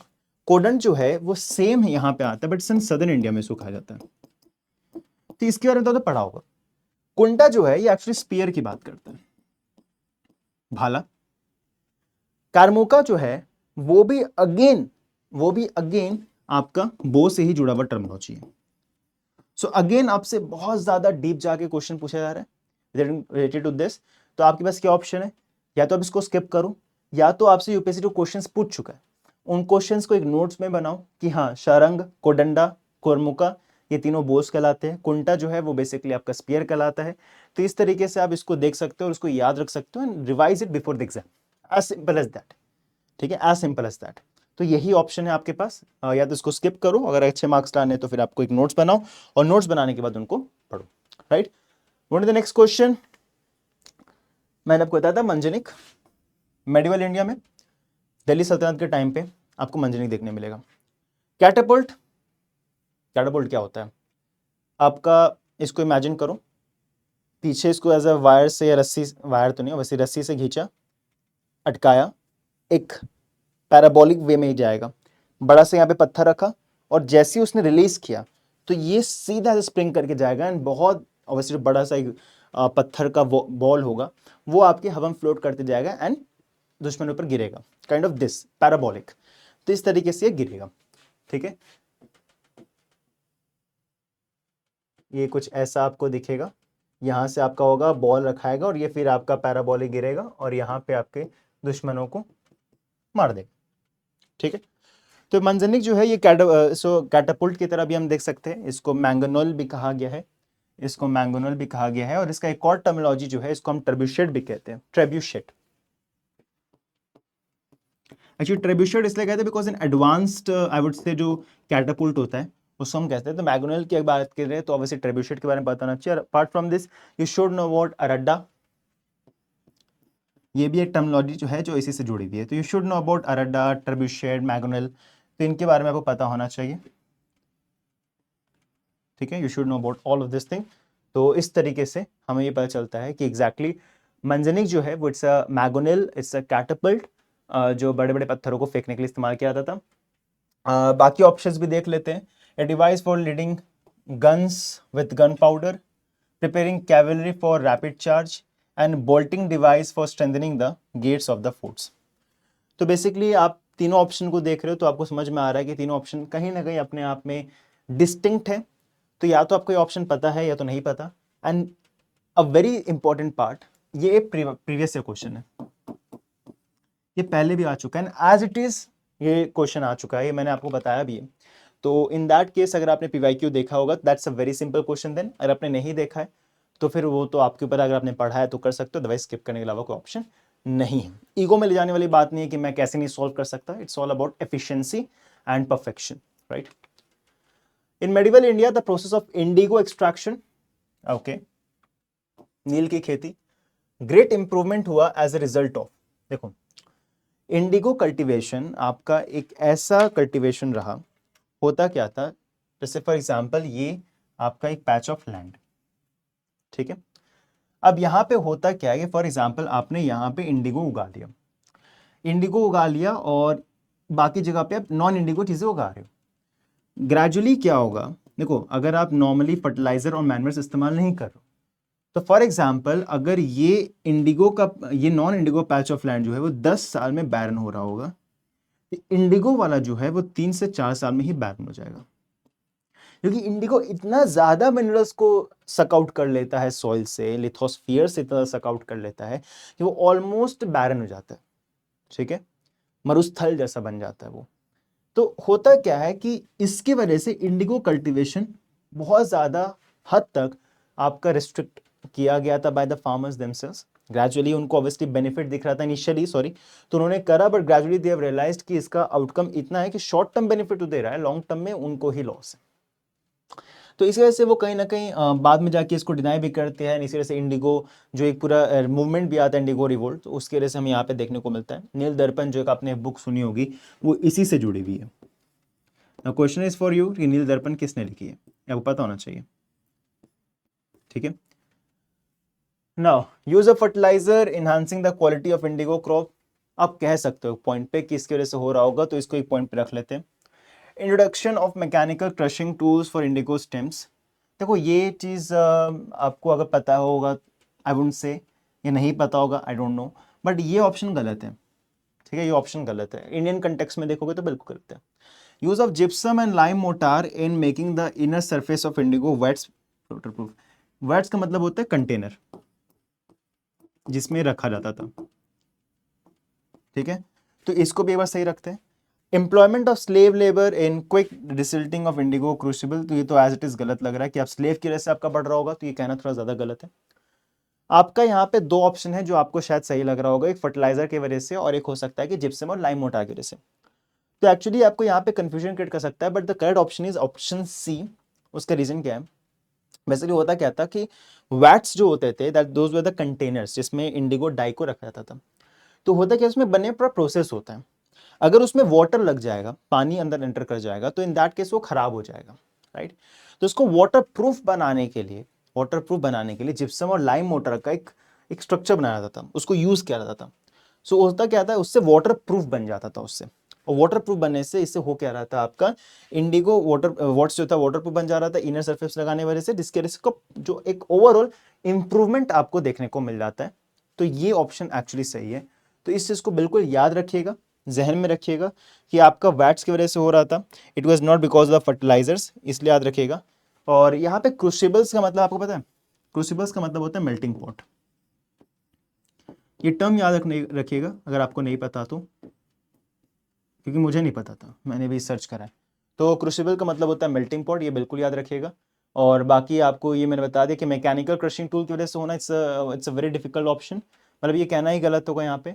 फर्टिलाइजर की वजह से आप थोड़ा पॉइंट पे कहीं ना कहीं डाउट कर सकते हो, पॉइंट ऑफ डाउट हो सकता है, but in that case the correct option is option C. तो इसको बिल्कुल याद रखिएगा। ठीक है, Move to the next question. Which of the following is listed in the N.A. Akbari, one of the Indian sciences, जो mentioned है prescribed by Akbar for the scholars to learn at schools, मतलब जो अकबर ने कहा कि scholars को पढ़ना जरूरी है। तो एन अकबरी किसने लिखा ये बिल्कुल पता आपको होना चाहिए। अब एन अकबरी किसका पार्ट है, क्या वो अकबरनामा का पार्ट है? अगर पार्ट है तो कौन सा नंबर ऑफ बुक पे? अगर आपसे एन अकबरी के बारे में पूछा है, तबाकत अकबरी के बारे में पता होना चाहिए। अगर आपसे तबाकत अकबरी पता कर रहा है तो आपको निज़ामुद्दीन औलिया के बारे में, सॉरी निज़ामुद्दीन बोलते हैं, अबुल फजल के बारे में पता होना चाहिए, सॉरी अबुल फजल के बारे में पता होना चाहिए, अबुल फजल किस पीरियड को बिलोंग करता है। उसके बाद आपको पता होना चाहिए कि तानसेन कौन थे, फैज़ी कौन था, अबुल फजल कौन थे, राइट। आपको ये पता होना चाहिए कि मुल्ला दो प्याजा कौन थे, 9 जेम्स थे नवरत्ना के बारे में, तो नवरत्ना के बारे में पता होना चाहिए। अपार्ट फ्रॉम दिस बाकी जो लिटरेरी स्कॉलर्स थे उनके बारे में आपको पता होना चाहिए। ठीक है, आपको ये सारे इन्फॉर्मेशन पता होना चाहिए, तब जाके आपको पता चलेगा। बिकॉज एक क्वेश्चन से आपको यहाँ पे ये लग रहा है कि एन अकबरी के बारे में पूछ रहा है यूपीएससी, तो आपसे यूपीएससी बाकी बुक्स के बारे में पूछ सकता है। यूपीएससी आपसे यहाँ इंटरेस्टेड है ये पूछने में कि कौन से ऐसे साइंस के बारे में पूछा है, ऑल्दो ये थोड़ा I would say doubtful option आ जाता है, बट यहाँ पे जो करेक्ट ऑप्शन है वो आपका 41 का जो है वो ज्योतिषा है। ठीक है, ज्योतिषा है। इसके अलावा जो बाकी वर्क्स पे फोकस किया गया है अकबर के द्वारा वो है वेदा। वेदा के बारे में नॉलेज उसने बोला है कि पढ़ना चाहिए। वेदांगा, वेदांगा क्या होता है, इट्स लिम्स, ओके लिम्स। उसके बाद आपको पता होता है सदर्शन, सदर्शन जिसमें मैंने आपको बताया उत्तर मीमांसा, पूर्व मीमांसा, वेदांतिक, न्याय, school of philosophy, school of philosophy, the 6 school of philosophy, इसके बारे में बात हुई है। वेदांगास की बात करें तो वेदांगास क्या है, लिम्स है, जिससे बेसिकली आपका आता है शिक्षा, छंद, व्याकरण। ठीक है, शिक्षा, छंद, व्याकरण एक्सेट्रा, लिम्स की बात करते हैं। तो इन सब के बारे में आपको इन्फॉर्मेशन चाहिए कि अगर आपसे ज्योतिष शास्त्र के बारे में पूछा है, ज्योतिषा के बारे में आपसे इन्फॉर्मेशन ले रहा है, तो ये भी आपसे पूछ सकता है कि क्या वेदास के बारे में वो बोल रहा था, क्या वेदांग के बारे में वो क्या बोल रहा था, कि सदर्शन इंडियन स्कूल ऑफ फिलोसफीज के बारे में क्या उसको पता था। ये आपसे क्वेश्चन डेफिनेटली यूपीएससी पूछ सकता है। तो करेक्ट ऑप्शन इज इधर ज्योतिषा है। ठीक है, बाकी के बारे में आपको इन्फॉर्मेशन होनी चाहिए। Moving to the next question, consider following statement about the arms. Again आपसे यूपीएससी आर्म्स के बारे में कॉन्स्टेंटली कंटिन्यूअसली आपसे पूछा जा रहा है, वो कॉन्स्टेंटली आपसे पूछ रहा है आर्म्स के बारे में, मिलिट्री के बारे में, इक्विपमेंट्स के बारे में, तो आपको इसके बारे में पता होना चाहिए, जो कि यूज किया था यूरोपियंस का वॉरफेयर में इन इंडिया। ठीक है, तो आपसे एंशियंट इंडिया के बारे में पूछा, ऋग्वेद से पूछा, मेडिवल इंडिया से मंजलिक के बारे में पूछा, इशुकृत इशुकार देन मंजलिक, अब यहाँ पे यूरोपियन पीरियड, तो एंशियंट मेडिवल मॉडर्न तीनों से वो पूछ रहा है। ठीक है, तो यहाँ पे यूरोपियन से हम बात करते हैं, flintlock musket would work even in wet weather, पहला option. The addition of bayonet made musket a more effective and dangerous weapon in close combat, second option. The wrought iron cannon barrel were easy to move and maneuver. सबसे पहले तो आपको ये पता होना चाहिए कि bayonet क्या होता है, bayonet सॉरी, इससे पहले पता चाहिए कि मस्केट क्या होता है, फ्लिंट लॉक मस्केट। आपने बहुत बार अंग्रेजों की कोई मूवी देखी होगी तो आपको देखा होगा कि वो एक काइंड ऑफ लंबी सी आपकी एक गन टाइप की है और उसमें फ्लिंट लगा होता था, कुछ ऐसा आपका लगा होता है, जैसे ये है,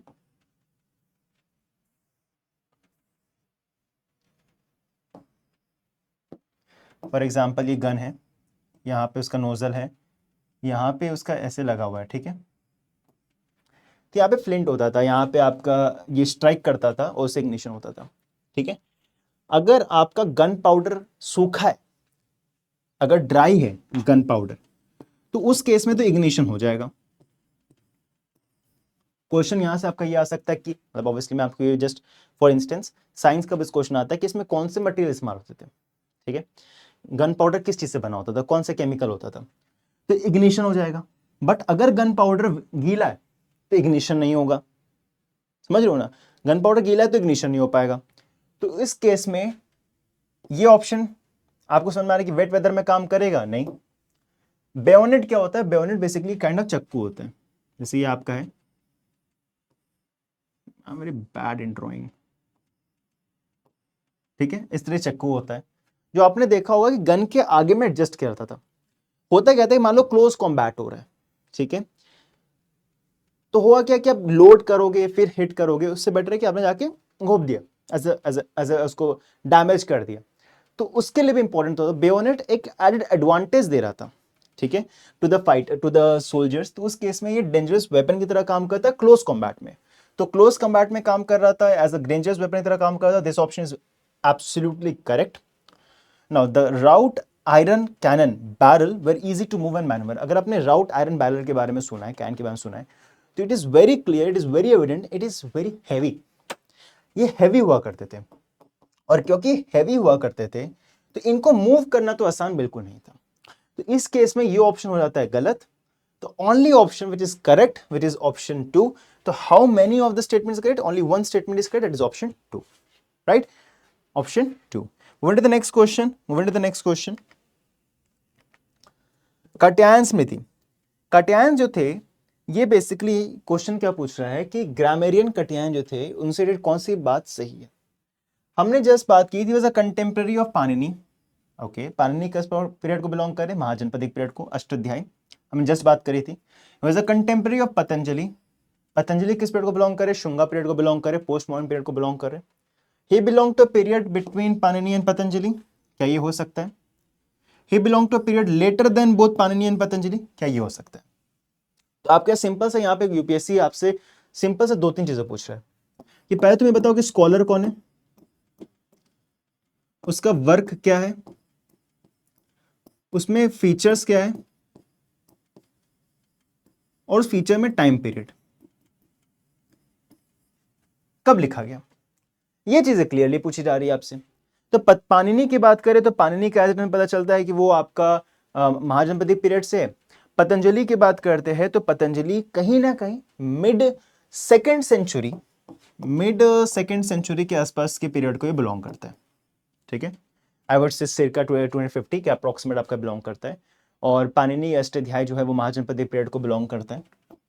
ठीक है, तो इस केस में आपका जब हम कात्यायन की बात करते हैं, कात्यायन ने वर्क लिखा था, इसका नाम था वर्तिका। अगर हम से इसको रेफरेंस के तौर पे लेके चलते हैं तो ये कहीं ना कहीं 250 से लेके 200 बीसी के आसपास आपको देखने को मिलता है। तो यहाँ पे करेक्ट ऑप्शन क्या आता है? Correct option as simple as that, आपका एक ही ऑप्शन आता है, that is belongs to period between Panini and Patanjali. ठीक है, आप ऐसे ओवरलैप से आप समझ सकते हो कि पाणिनि और पतंजलि के पीरियड को ये बिलोंग करता है। ठीक है, तो यहां से सिंपल आपको ये आता है। तो इसका मतलब है कि अगर आपको टाइम पीरियड पता है तो you can clearly answer this question, otherwise it is not possible, it is very difficult, आप तुक्का ही मार सकते हो। ठीक है, move to the next question. The following statement about the Rigvedic goddess is correct. Rigvedic goddesses के बारे में पूछ रहे हैं। देखो, हम यूजुअली ऐसा नहीं कि हम गॉडेसेस के बारे में नहीं पढ़ते, गॉडेसेस की रेलेवेंस पर्टिकुलरली कम हम देखते हैं। ज्यादातर गॉड्स की बात करते हैं, इंद्रा, अग्नि, मरुत, वायु, वरुण, प्रजापति, फिर आपके विष्णु। वैसे विष्णु तो बाद में आते हैं, वैसे उससे पहले आपको इंद्र वगैरह देखने को मिलते हैं, अश्विन देखने को मिलते हैं, कई सारे ऐसे थे। अरे बट जब हम वैदिक गॉडेसेस की बात करते हैं तो कंपैरेटिवली हम कम बात करते हैं। बट यहाँ पे क्वेश्चन पूछा, इसका मतलब यूपीएससी आपको बोल रहा है कि आपको गॉडेसेस के बारे में इंफॉर्मेशन होना चाहिए था, आप इग्नोर करते आ रहे हो, अब आपको इग्नोर नहीं करना है। ठीक है, Usha represent freedom from sickness, गलत। डॉन गॉडेस ऑफ डॉन है। सिनिवली बिस्टोज चिल्ड्रन, अच्छा। Ayati is goddess of dawn, no, she is the mother of Aditya.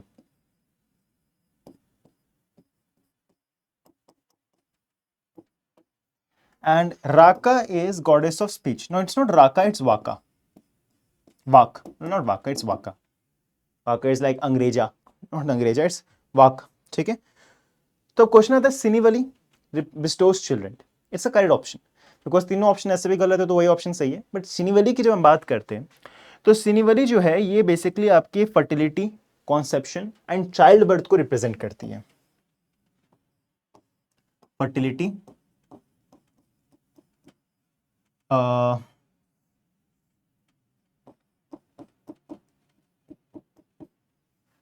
Conception and child birth. तो उस केस में आपको ऑब्वियसली ये सेकंड ऑप्शन बिल्कुल सही हो जाता है। और कई बार ये पॉइंट बिल्कुल याद रखिएगा, कई बार इनको गॉडेस लक्ष्मी से भी जोड़ा जाता है। Just for your understanding, goddess Lakshmi से भी इनको जोड़ा जाता है। ये क्वेश्चन बिल्कुल आ सकता है, ये बिल्कुल ऑप्शन आ सकता है। तो सिनिवली के बारे में पता होना चाहिए। The next question, Hariti, Buddhist goddess Hariti, मैं इन्हीं का वेट कर रहा था। हरिति से जुड़ी एक बहुत इंपॉर्टेंट कहानी है, बट इससे पहले ऑप्शन देख लेते हैं, पढ़ लेते हैं, फिर हम उस कहानी के बारे में थोड़ा शॉर्ट में डिस्कस करेंगे, right. She was converted by Buddha from a blood thirsty yakshi to a benevolent maternal figure. Okay, she is the feminine personification of the wisdom, buddhi. She protect people from 8 great fears, 8 जो बड़े बड़े डर होते हैं उनसे। और she is a warrior goddess associated with the dawn. Actually correct option है ये। ठीक है, correct option is option A.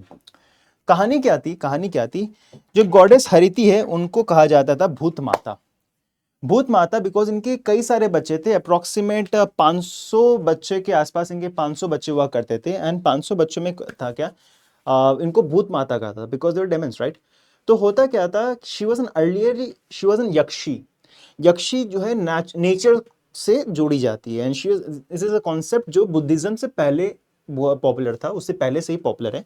But Buddhism के दौरान हमें कई बार रेफरेंस देखने को मिला है। शलभंजिका का जो रेफरेंस देखने मिला उसको भी कहीं ना कहीं यक्षिणी से जोड़ा गया। तो नेचर से बहुत हद तक इनका रेफरेंस हमें देखने को मिलता है। तो Hariti was an earlier was यक्षी, but gradually what she became a भूत माता। एंड ये जानी जाती थी कि बच्चों को किडनैप कर लेती थी। ठीक है, तो ऑब्वियसली ये बुरे कर्म है। होता है क्या, एक बार बुद्धा से ये मिली, भगवान बुद्ध से ये मिली, और उसके बाद भगवान बुद्ध ने इनको रियलाइज करवाया कि जो आप कार्य कर्म कर रहे हो बहुत गलत है। She gradually realized this part and she became as said by there a benevolent maternal figure, कि मैं उनको दुख दर्द पीड़ा से बचाऊंगी, अब मैं उनको फर्दर किडनैप नहीं करूंगी, उनको बच्चों को किसी भी तरीके से हार्म जो है उससे बचाऊंगी। And a very interesting fact is, ये सिर्फ आपके बुद्धिज्म से जुड़ा हुआ नहीं है, बिल्कुल जैनिज्म और ब्राह्मणिज्म से भी जुड़ा हुआ है। और कैसे, तो हिंदुइज्म से, नॉट ब्राह्मणिज्म बट हिंदुइज्म से भी जुड़ा हुआ है। हिंदुइज्म से भी जुड़ा हुआ है, जैनिज्म से भी जुड़ा हुआ है, और बुद्धिज्म से भी जुड़ा हुआ है।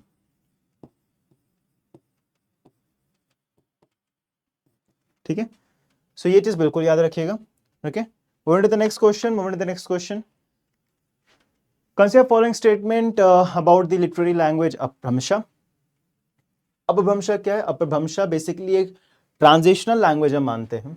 ट्रांजिशनल लैंग्वेज प्राकृत से जो इंडो आर्यन लैंग्वेज है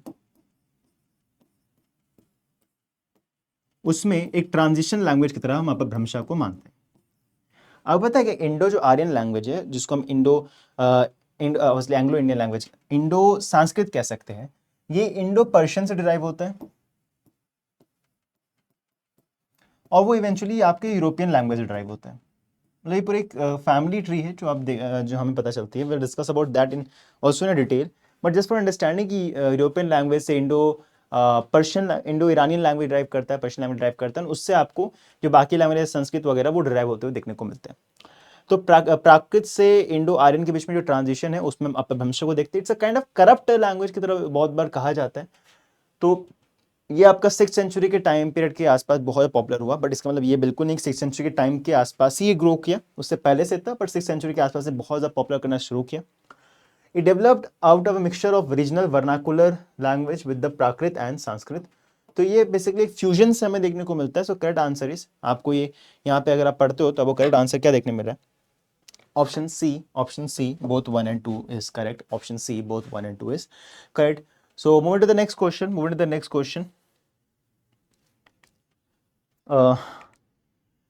Who composed Jain Vilas? Okay, work है a history of the ruler Kashmir, Kashmir के इतिहास के बारे में, उसके रूलर्स के बारे में। जैनुल आबिदीन रूलर थे कश्मीर के। इसका करेक्ट ऑप्शन आंसर है भटवर्ता और भटवत्रा। ये आपका फैक्चुअल क्वेश्चन है, याद है तो याद है, नहीं है तो नहीं है, बट एक तरीका है इसको थोड़ा सा और सिंप्लीफाई करने का। अगर आपने कलहन के राजतरंगिणी को पढ़ा है, मतलब जैसे उसके स्कॉलर्स के नाम भी पढ़े, तो कलहन के राजतरंगिणी में जो पहला पार्ट होता है वो तो कलहन ने लिखा, जो सेकंड पार्ट है जो कंटिन्यूटी में किया गया था, it was by Jonaraja and Shrivara. ठीक है, it was by Jonaraja and Shrivara. तो कई स्कॉलर्स में जब हमें सिर्फ कलहन के बारे में पता है तो हमें जोन राज और श्रीवरा के बारे में पता होना चाहिए। अब आता है कि वचस्पति कौन थे? वचस्पति एक एंशिएंट इंडियन स्कॉलर थे,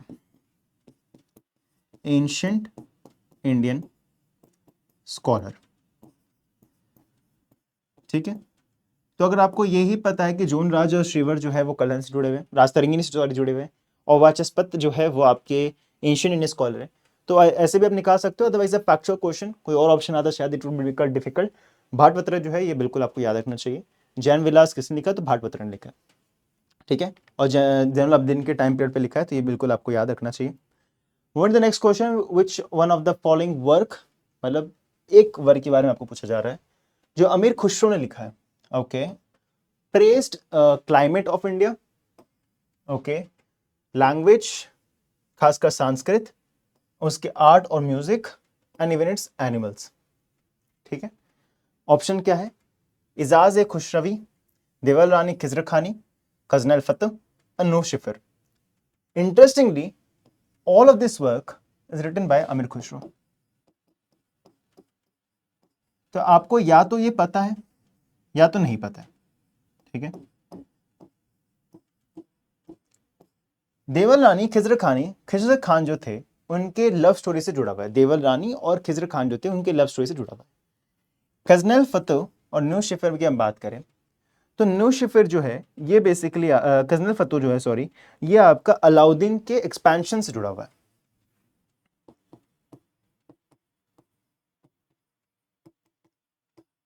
और नो शिफर की बात करें तो ये आपके फिरदौसी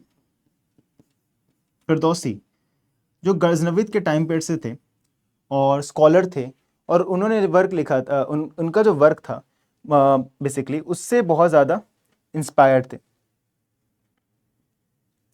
आई am really sorry, no, no cipher is not that work, sorry, I am really sorry, no, I am really sorry.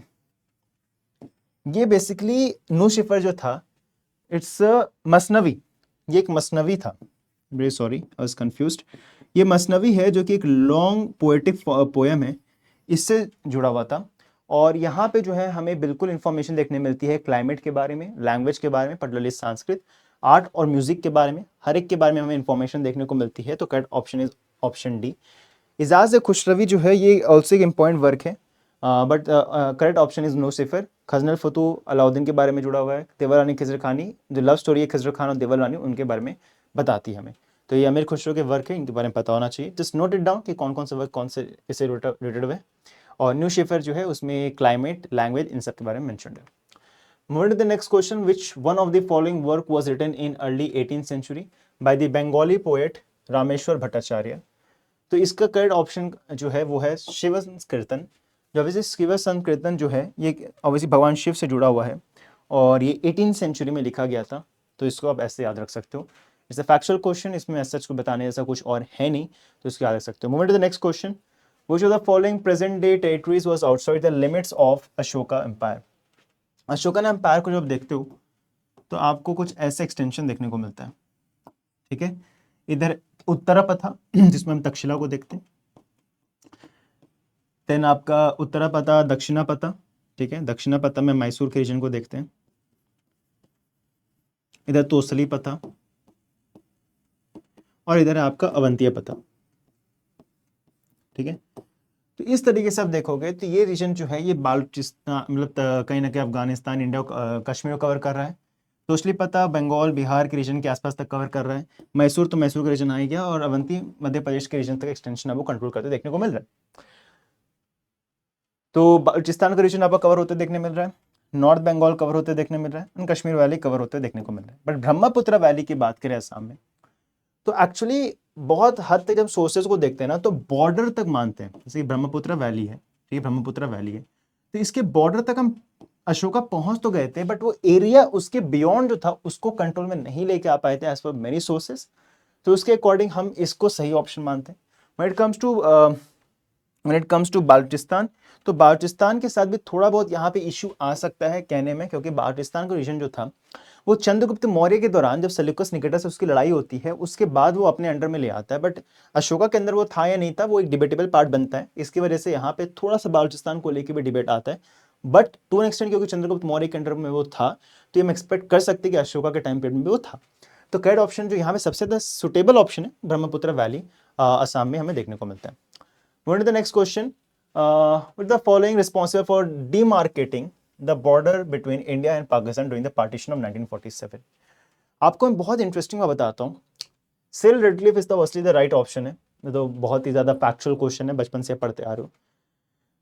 5 week के अंदर, सिर्फ 5 सप्ताह के अंदर एक ऐसा इंसान जिससे कुछ नहीं पता था, इंडिया के बारे में कुछ नहीं पता था, उसने बॉर्डर भी क्रिएट किया, डिवीजन भी क्रिएट किया और इंडिया पाकिस्तान को बना भी दिया। एंड सिरिल रेडक्लिफ उसके बाद छोड़ के चला भी गया। मतलब ऐसा था कि 5 सप्ताह में आया और इतना बड़ा ज्योग्राफिकल टेरिटरी को डिवीजन कर भी दिया और चला भी गया। देखो बहुत सारे थ्योरीज है इस डिवीजन को लेके।